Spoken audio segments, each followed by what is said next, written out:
रामपुर लोकसभा के उपचुनाव के नजदीक आते ही उत्तर प्रदेश सरकार के कई मंत्रियों ने रामपुर में डेरा डाल दिया है। आज रामपुर के उपचुनाव के लिए वोट मांगने के लिए उप मुख्यमंत्री केशव प्रसाद मौर्य रामपुर पहुंचे, जहां उन्होंने नगर पंचायत मसवासी में एक विशाल जनसभा को संबोधित किया और भाजपा प्रत्याशी घनश्याम सिंह लोधी के लिए वोट मांगे। उप मुख्यमंत्री केशव प्रसाद मौर्य ने जनसभा में मौजूद विशाल जनसमूह को पहले तो योगी सरकार के द्वारा चलाई जा रही योजनाओं के बारे में बताया और उन्होंने कहा कि हमारी सरकार किसी भी मजहब या बिरादरी के साथ भेदभाव नहीं करती है। उन्होंने कहा आजमगढ़ और रामपुर की दोनों सीटों पर कमल का फूल खिल रहा है। उन्होंने कहा कि रामपुर में भी रामराज आ रहा है और लोकसभा में कमल खिलने जा रहा है। उप मुख्यमंत्री ने कहा कि मुझे विश्वास है कि हम उपचुनाव में रामपुर में कमल खिलाकर मोदी जी के नेतृत्व वाली सरकार को और मजबूत करेंगे। उप मुख्यमंत्री केशव प्रसाद मौर्य ने कहा कि आने वाले 2024 के चुनाव में 75 सीटों के साथ आगे बढ़ेंगे। केशव प्रसाद मौर्य ने कहा कि समाजवादी पार्टी एक समाप्तवादी पार्टी और डूबता हुआ जहाज है। आजमगढ़ दोनों सीटों में कमल का फूल खिल रहा है।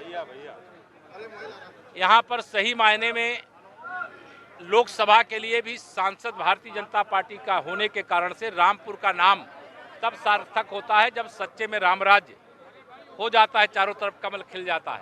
और मुझे विश्वास है कि हम 2022 की लोकसभा उपचुनाव में यहाँ पर कमल खिला करके माननीय मोदी जी के नेतृत्व में जो हमारी केंद्र की मजबूत सरकार है उसमें 2 सांसद और उनको बोनस के रूप में देने का काम करेंगे और 2024 में 75 प्लस के संकल्प के साथ आगे बढ़ेंगे। समाजवादी पार्टी एक समाप्तवादी पार्टी है और वह डूबता हुआ जहाज है, जो उसमें बैठेगा वो डूब जाएगा। इस पार्टी को वोट देने का मतलब है अपने वोटों को बर्बाद करना। इसलिए रामपुर की जनता से मेरी अपील है जो भारतीय जनता पार्टी के चुनाव निशान कमल के फूल को वोट दें। इस कमल के फूल को वोट देने से भ्रष्टाचार का भी अंत होगा, गुंडागर्दी का भी अंत होगा, सही मायने में सुशासन का लाभ रामपुर की एक एक जनता को प्राप्त होगा। अग्निपथ योजना बहुत शानदार है। युवाओं से अपील करूंगा, आज 19 से कल 20 तारीख से थल सेना के लिए भर्तियों की प्रक्रिया प्रारंभ होने जा रही है। 24 तारीख से वायुसेना के लिए प्रारंभ होने जा रही है। उसको लेकर के विशेष तौर से विपक्षी दल मुद्दा विहीन है। हमारे भोले भाले बच्चों को जो देश की सेवा के लिए समर्पित हैं उनको उकसा करके राष्ट्रीय संपत्ति को, निजी संपत्ति को नुकसान पहुंचाने का प्रयास किया।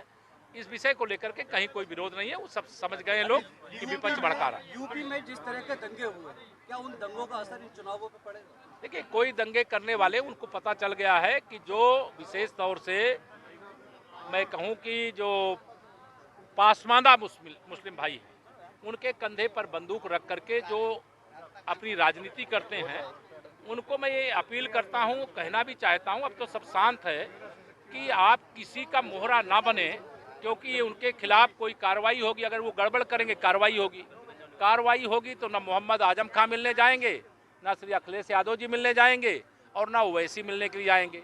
उनको, उनके परिवार को कठिनाइयों का सामना करना पड़ेगा। इसलिए हम सबका साथ, सबका विकास, सबका सम्मान करते हुए प्रदेश के विकास के लिए, देश के विकास के लिए एकजुट रह करके काम करेंगे। सर, प्रशांत भूषण ने ट्वीट किया है कि एक जो देश चल रहा है, फिर देश चल रहा है, वो वर्ग के लिए रिजर्व रखा हुआ है। वो मैं समझता हूं कि जो वो सुप्रीम कोर्ट के अधिवक्ता हैं और सुप्रीम कोर्ट में हमारे अधिवक्ता हैं, जब वो कोर्ट में जाएंगे तो हमारे अधिवक्ता लोग उनको जवाब देंगे।